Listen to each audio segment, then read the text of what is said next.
Hey, everybody, it's Mark Pattison. I'm back again with another great episode of Finding Your Summit, all about people overcoming adversity and finding their way, just like my guest today. Before we get there, I want to bounce to my website really quickly, www.markpattisonnfl.com. And I've got over 275 podcasts there. Been doing this now for a number of years, and I always find it very inspiring to talk to people like my guest today. We all need a lift. Certainly I do. And so hopefully the guy today and others will bring a bright light to your heart. Also on there is my Everest Journey, the movie, the film that won an Emmy for Best Picture. There are some links to that right there on the website, so go check it out. I continue to raise money for Higher Ground, nonprofit, helps empower others, which is what we should all be about, empowering others the best that we can do. I do it through my campaign called Amelia's Everest. We've raised well over 100 grand now and continue to do so. So if you feel compelled, please go there. 100% of all those funds that go through Amelia's Everest go directly to Higher Ground. So nothing gets parked in my direction. Okay, on that note, let's jump into today's amazing guest. I got to know him a little bit a couple of weeks ago. I was inspired about his journey. And he's also another fellow Washingtonian, as I am. I want to bring him on. Jesse Bradley, how you doing? Mark, it's so good to be with you. I'm honored to join you today, and I am inspired tackling those 7 summits. I've watched, the video, the movie. Love what you're doing. Lots of respect. I appreciate that, brother. I mean, look, it's been a long journey, and it's interesting because we're going to get into your story a little bit, and it's fascinating to me because the magic number that you used, there was 10 years really of healing, but through that healing came a lot of power, knowledge. Just really sounded like you really got centered in the way you wanted to live your life, moving forward, which we'll talk about. But let's talk about your background because, I grew up as a football player. It sounds like kind of your home was on the soccer field. You end up going to Dartmouth, which is, I can tell, right? You're like 50 points, smarter, high IQ points than I got right here. But, congrats on that. But did you grow up in the great state of Washington? Were you playing soccer? And then what was your path? How did you get to Dartmouth, very prestigious Ivy League school? Yeah, I grew up in Minneapolis, Minnesota, on the campus of the University of Minnesota. That's the Golden Gophers. Our apartment was in the parking lot of the football stadium. So football caught my attention first. I mean, Gophers haven't had that many legends. Tony Dungy probably stands out as a top name. But at age 2, I told my parents, that's what I want to do when I'm old. I want to play pro sports. And I played a lot of sports in high school. We won state championships. Basketball was really a focus for me. That was my dream, but that's not where I had the most talent. And so I ended up playing soccer. And that's what led to playing at Dartmouth and having a great experience there. Phenomenal coach, Bobby Clark, who's just a legend internationally. Sports, it's all about the coach, right? What the coach brings, the culture, training up people. And when you're around the greatest coaches, that's when you grow the most. And that's true in business. That's true in life. And so I look back to the coaches I had, and I'm so grateful for that. I played overseas as well, Scotland, Zimbabwe, and just loved it. It was a dream come true. Wait, jump. I just want to before you just jump over there. So you go to Dartmouth, it's a great school. You have a great experience because you have a great coach. The position you're playing, I think, was goalie. Is that correct? Yeah, that's right. And so how do you take that leap now from going from you're now graduated from school and now what's next? What was that connection piece? Yeah, that's right. And even thinking about Dartmouth, I go back to my mother because my parents got divorced when I was 7 and mom stayed with me, and mom made a lot of sacrifices, went back to school, worked extra jobs. So then she's changed me because I was struggling in school. It was getting worse every year. And she changed cities, moved from Minneapolis to St. Paul, put me in a different environment. And that changed the course, the trajectory for me academically. And then going into Dartmouth, that was a place that was solid in terms of what I was learning, but also the soccer program was phenomenal. Division I, we made it to the final 8, Elite 8. That was the best year we had in the tournament. And then, in terms of what was next, I was a psychology major, but counseling drains me, to be honest. I can do some of it, but then I'm wiped out.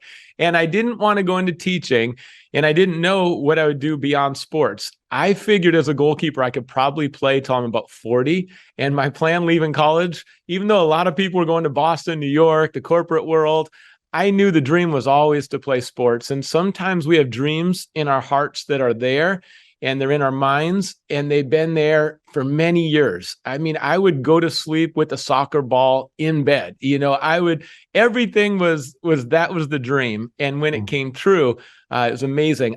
With my coach, there was a lot of open doors, and our team went over to Scotland. I went back over to Scotland and had a tremendous experience there. Scotland is rugged, competitive. It's not a place where you get a lot of hugs. You earn everything, and you got to prove it. And you can't fake anybody out. Very real, and it's kind of refreshing in that way. So locker rooms are tough. You grow up there. And coming out of Scotland, there were some other opportunities. And one, after graduating, one was with actually Man U. And my coach is good friends with Sir Alex Ferguson. And there was an opportunity to go to Man U. The other one was Africa, and it was Zimbabwe. It was the Highlanders Football Club in Bulawayo. And looking back, I've had moments where I thought, what would my life have looked like if I would have chosen England and chosen that prestigious club? But it didn't go that way. And part of it was because I saw the needs in Africa, the AIDS, drought, famine, struggling financially. And so I went to Africa, and also beyond the season was tutoring in the Youth Contact Center, trying to help people academically, help people with their education. And I love being there. Africa's, and specifically Zimbabwe, is a place where there's a lot of love, hospitality. The minute you arrive, you know you're welcome there, you're loved, you're appreciated. People are so thankful, even though that's where I learned gratitude, because I didn't realize how much we have in America, and I took so much for granted. But I saw that the people there were more thankful than the average person I knew in our country. And I thought, I've got something to learn. I learned so much about rising up and overcoming challenges from the people in Africa, the generosity there, that even though they didn't have many material possessions, they would freely and joyfully give you what they had. If it was their only piece of meat, or if, anything they could give you to express love, that's how they live. And that was the culture. And I learned so much in soccer. So I'll let you just keep jumping in whenever you want to. No, I'm jumping in right now. So I'm trying to understand the connection point, because I think, you were talking about, you had a chance to be with either Man U, which is this most prestigious soccer club in the UK, in London, or go to Zimbabwe. It's like and you later found your gift of gratefulness and humility when you were down there because of the cultures. I have also been to Africa several times, so I know what you're talking about. I've been to these different villages where they had no water, and we built water wells for them, and seen what they've done for us. But the point is, or the question is when you rewind it, where did you find the maturity to say, I'm gonna bypass staying in things that are very comfortable versus going to someplace you've never been before? And it's just kind of like a Hail Mary in terms of all that you're living, you're eating, you're all the other stuff that go with it. Yes, because through our coach, there's relationships, and relationships are the most important thing in life. And he had the trust of different clubs and coaches. Queen Park Rangers was another one in England. And through that, we weren't going to be given anything freely. We'd have to, try out. But he had confidence in our abilities. And so he set up some of the players to have that opportunity, which is amazing, that opportunity, that support.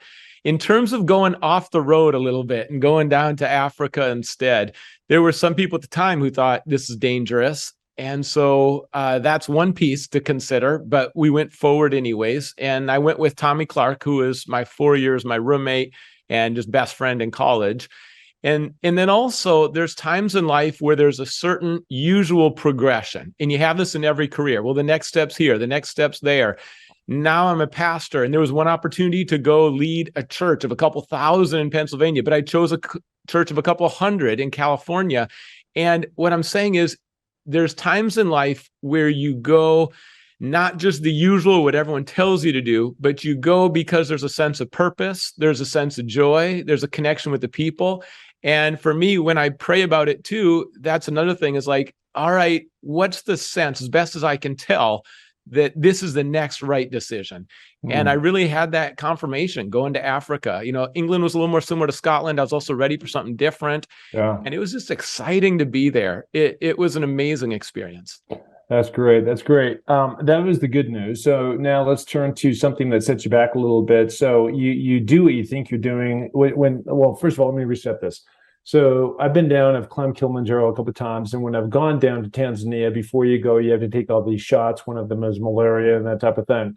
And one of the things that you did at that time many years ago is you took, I think it was, I'm not sure if it was a shot or a pill, but you were taking malaria medicine that was going to help prevent you, obviously, from getting very sick. And it created some kind of toxic thing going on in your body, which really set you back 10 years. Like, 10 years is a long time to be set back like that. Like, how did that play out? Yeah, absolutely brutal. What was supposed to protect me was killing me.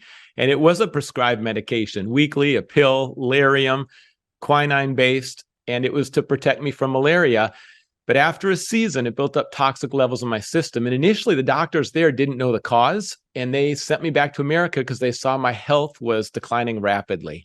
And to give you a picture of a couple symptoms, double vision, migraine headaches. I never have headaches, and I couldn't handle any light or any noise.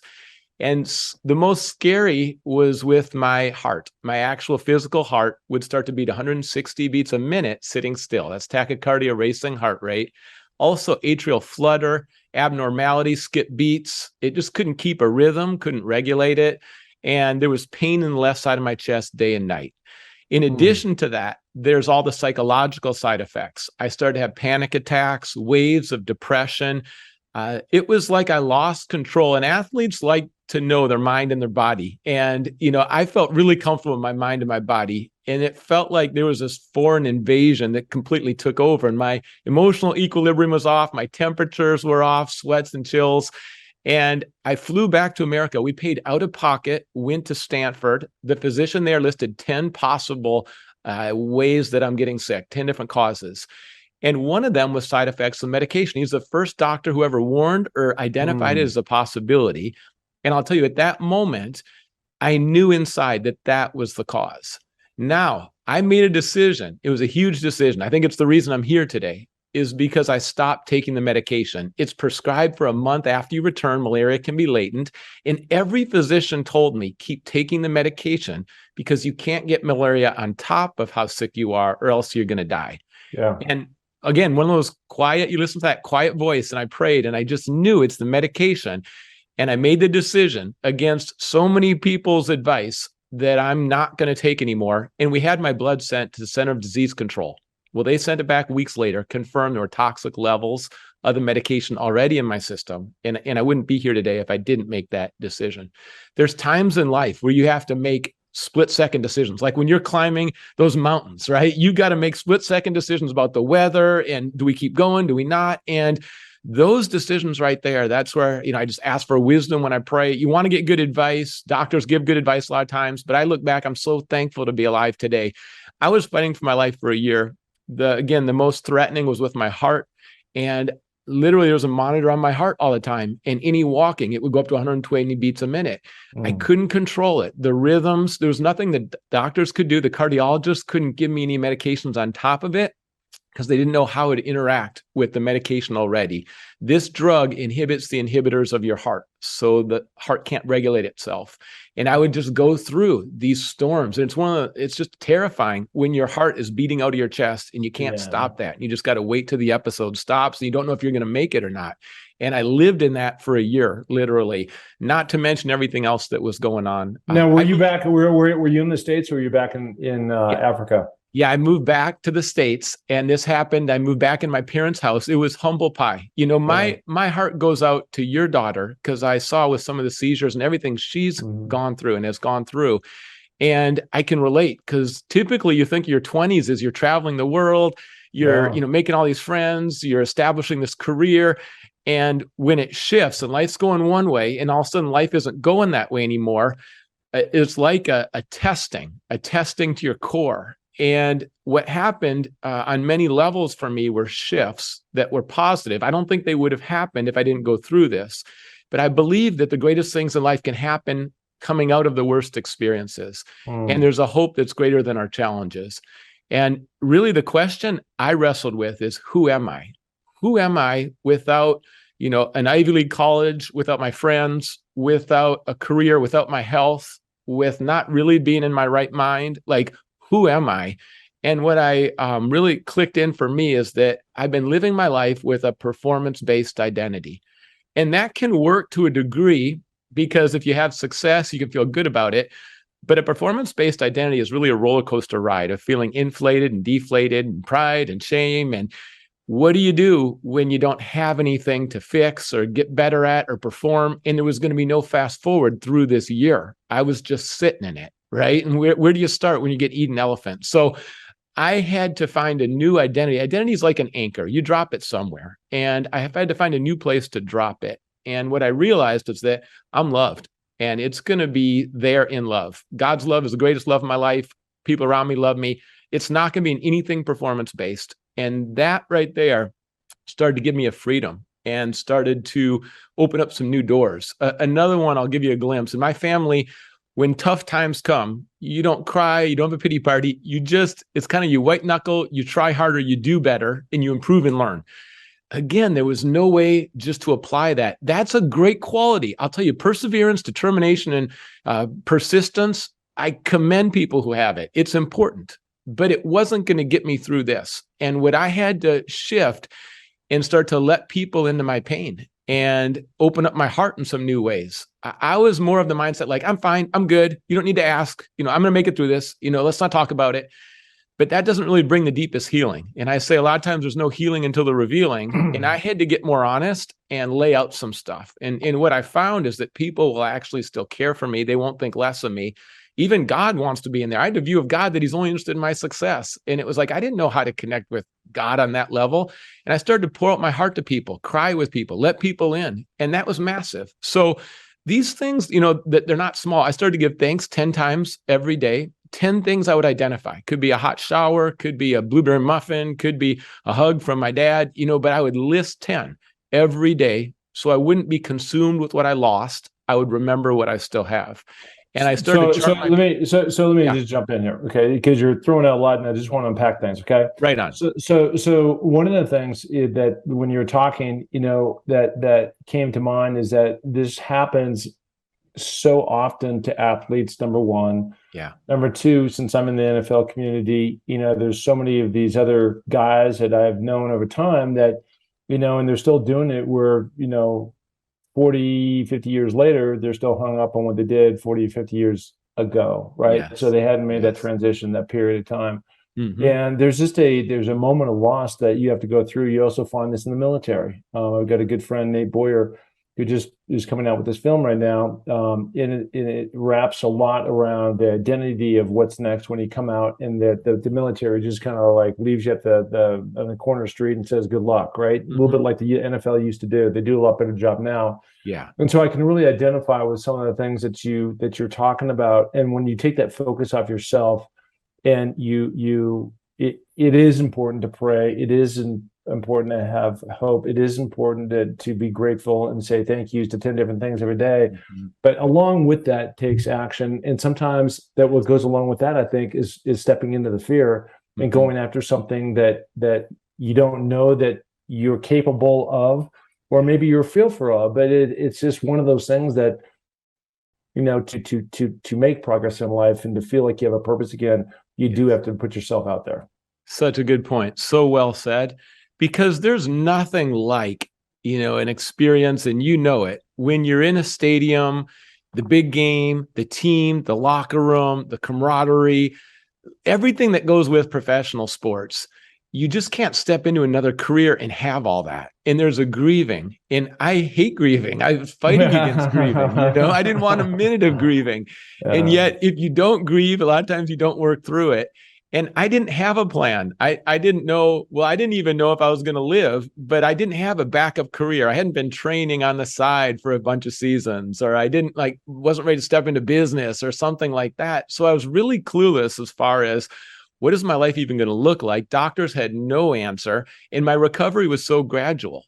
So I think it's important. You start where you are, you use what you can, you do what you can, and you use what you have, and you got to start rebuilding. And there's a verse in the Bible that stood out to me at that time where Jesus says, your house will be like a house on the rock and not the sand. And I felt like everything's fallen apart. Like I want something solid in the foundation. And gratitude was part of that, and learning how to give thanks even when I don't feel like it. I like to say a gritty gratitude. On my wall, I started to chart progress, and I had to celebrate, now I can walk 12 minutes instead of 8 minutes without my heart racing in terms of like going up to 160 beats a minute. And I charted out over months, because when you're in a chronic situation, you don't feel like you're making progress. And it's not until you can look back a year later and say, wow, I've got 5 extra minutes I can walk now. And then you have to celebrate that. And those are milestones, and it's progress, and it's gradual, it's painful, but it's moving forward. And then another important thing in life, I think, when you're at your lowest, start serving other people. I started volunteering, helping with, it was junior high kids. And I knew I didn't have the energy to keep up with them. I knew I couldn't do it very often, like once a week, but I started serving. And that right there will take you out of yourself in a good way. And it'll give you a new purpose. The pain that I went through forged and fueled a new purpose and passion in my life. And I had a greater compassion for people who were suffering. I had a greater desire and fire to make a difference in people's lives. And I knew I needed to, again, take those first steps. It's hard to steer a parked car. So you got to start moving. Clarity will sometimes come a little later down the road, but I just started serving in that way. And there was a lot of new habits. I look back now and I could say, oh, hold on to the new habits for just a sec. One thing that's really interesting that you were talking about, because sometimes people get really hung up on this, is when you're being grateful about different things, which you said, you were, it's really hard to be pissed off at the same time. Yeah. Right. If you're giving gratitude, like I'm so grateful that you're on this podcast, it'd be really hard for me, because all my focus is on you and doing this thing right now, that it's really hard for me to be really angry because somebody did something, over here, because all your energy is where your focus is going, right? Which is on you, and then on being grateful that you're here. So I think that's a big, gigantic component of all this. And then the other thing too is just like, you got to keep climbing, right? You got to keep moving. Actually, were your words, right? That's right. And when you start serving others, your focus goes off where your energy has been, which is on negative things. And when you're putting on other people and how you can help and serve, it just changes the whole dynamic, and you feel so much better. That's just the way the brain works and the human body goes. Yes. So no, you nailed it. So I want to ask you this. You've got like 1,000 pearls of wisdom, and I apologize for cutting you off. I just want to make sure that we're hitting on these things. So you're out there, you're transitioning, you go through this period of time, you've got this malaria issue that goes on for a long time, but there's all these amazing things that come out of it. So where do you ultimately, for a guy that grew up in Minnesota, how do you ultimately land in the great state of Washington, not too far outside my home city of Seattle? As a pastor, where now you're flourishing, obviously you're serving others in a big time way. How did that all work? It was something I would never imagine have happened. I didn't grow up believing in God. I had no interest in God. At Dartmouth, I took a religion class and I was assigned the Bible, and I was like, who is this Jesus? Yeah. And I did not see that one coming, but I just kept asking more questions, asked dozens of questions, got more information. And it was going to be my head, my heart engaging it. I couldn't figure out, with all the success of the world I had, how come I still felt something missing inside? And so spiritually, come from a family kind of like Baskin Robbins, 31 flavors, a little bit of everything. And when I made that decision that, okay, Jesus is going to be my foundation, I'm going to trust him, man, things changed in my life. And I believe that the internal happens first, and then it's played out in the external. So you mentioned it so well, that gratitude and serving, when that happens, it's like you crawl out of a hole. A big thing for me was bitterness and resentment. And there are different people I could never forgive. There was, even through this medication, being given this and then no warnings, like there were lawsuits that were going on. I forgave. Forgave doesn't mean what the other person does is right, but it frees me from a jail. When you have resentment in you, it's like this bitterness and this poison. So there were things that had to happen on the inside of me, I think, before I end up in a place like Seattle and, I'm here. And even like you mentioned it, and it was really powerful, I think, is that when you're an athlete, you're focused on one part of your life. And sometimes you don't even realize that the gifts and the talents and the abilities you have that are going to come alive after that. And I had no idea, like I hated public speaking. And it wasn't until after college that all of a sudden it was like, wow, I discovered like there's a gift there. And there was a lot of things that started to come alive in me. And I realized I thought I didn't want to be a pastor because it just looks kind of stuffy, looks kind of boring. It just looks very contained. And I'm not even a church guy growing up. And then I started to see different pictures and paradigm shifts. And it's like, wait a second, I can be caring for couples in their marriage. I can be out in the community doing things. Like we can be providing free clothes and resources for people. I can teach and learn more. We can help people overseas and kids that are orphans overseas and clean water in Africa. And it was like, wow, I never realized how much potential is here, and then who I am and what a good fit it is. And so now, I mean, I'm energized every morning. I still, soccer's a big part of my life. I have 4 kids playing. I like to play, but we're doing faith and family nights with Seattle Sounders. We got another one coming up in a month here, Tacoma Stars. And there's just a lot that happens in terms of sports and what I'm doing right now that's special, that's unique. And so I'm very grateful for where I am now. You and I know how the Pacific Northwest is a special place. A lot of people in the country don't realize that it's an amazing place, and the beauty that's around us. We've just felt like we've been home here the whole time. Yeah, that's great. And another thing, you mentioned 4 kids. I know you're married. I believe at least one of those kids is adopted.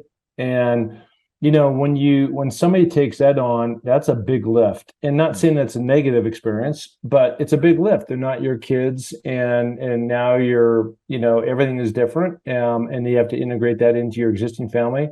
Mm-hmm. What was the decision behind that? Yeah. A couple things come to mind. One of them is that, again, pain can become redemptive. And I know what it's like to have my dad leave my house, my life, and then have that absence and that void. And because of that, I can't imagine what it's like if you're a kid and you have 2 parents that aren't available. And so providing a forever family, a loving family, a secure family for a child, I mean, that to me is one of the richest things. In the training, I'm so glad for the honest assessment, because it was very clear this might be one of the most difficult things in your life, and it also might be one of the best. And sometimes in America, I think we try to separate those and make them mutually exclusive. We think, well, the easiest is the best. But actually, it's the most difficult that's often the most rewarding, and they go together. And every adoption story is a healing story. Those kids are amazing. If I could, encourage everybody, it would be to help out the orphans starting in our country, the foster care system. If we open up our hearts and our homes, you could not only bring them into your home, maybe you'll be a mentor, maybe you'll be a parent. I don't know how it'll play out, but just make yourself available. Or maybe you're going to support some of the families who are doing it.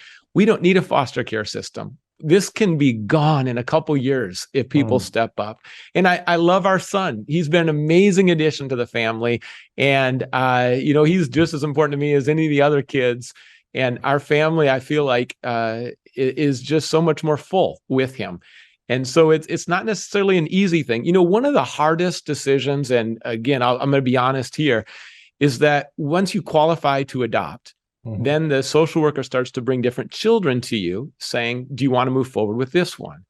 And what do you do when the kids who are offered, have challenges that include physical, emotional, developmental, and they'll ask a question like, well, are you okay if this child's never independent? Are you okay if this child's never going to rise above like a 2nd grade education? Are you okay if, and they start asking you that this child's going to have major surgeries coming up in the next few years.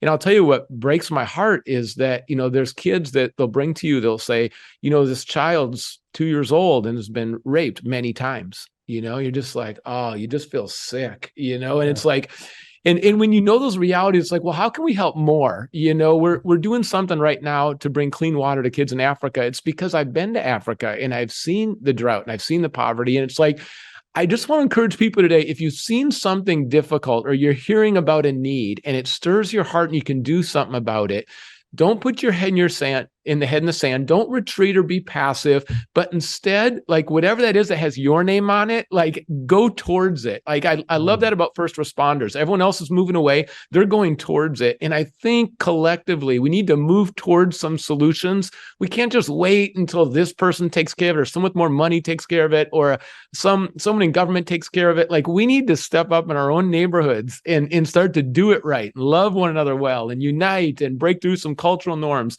and solve some problems together. So I guess it runs deeply for me that when I think about the kids, I just want them to be safe. I want them to be in loving homes. And I think together we can make a big difference this decade. And that's something in America. And I also think we can bring clean water to people by 2030. And we're on a chart right now, dramatic difference we can make. When I heard that $50 brings clean water for a kid for the rest of their life, like we collaborate with World Vision. We had over 100 people run a half marathon, and that led to a lot of money. Now we have a digital campaign taken off for that. And when we can do something, there's a verse in the Bible that says, if you know the good you can do and don't do it, well, that's sin. That's missing the mark. And so often we think of sin as like adultery, and sure, that is sin. But I'll tell you, it's the good things we can do, the potential, because we're all made in God's image. God's given us all resources and abilities. And if we just step into that God-given ability and purpose, we just live in that fullness, like it's so exciting. That's when life comes alive. That's the life that is truly life. And I know because I was alive in one sense and successful in one sense on the outside, but the inside story, there was a massive void. And when you're alive on the inside, then good things will come in. Well, you can also feel that energy too when somebody walks in a room. Earlier in the pod, you talked about, when you're at Dartmouth, you were a psychology major, but you didn't want to be a counselor necessarily because that can be over the moon draining, right? Listen to everybody's problems. Yeah.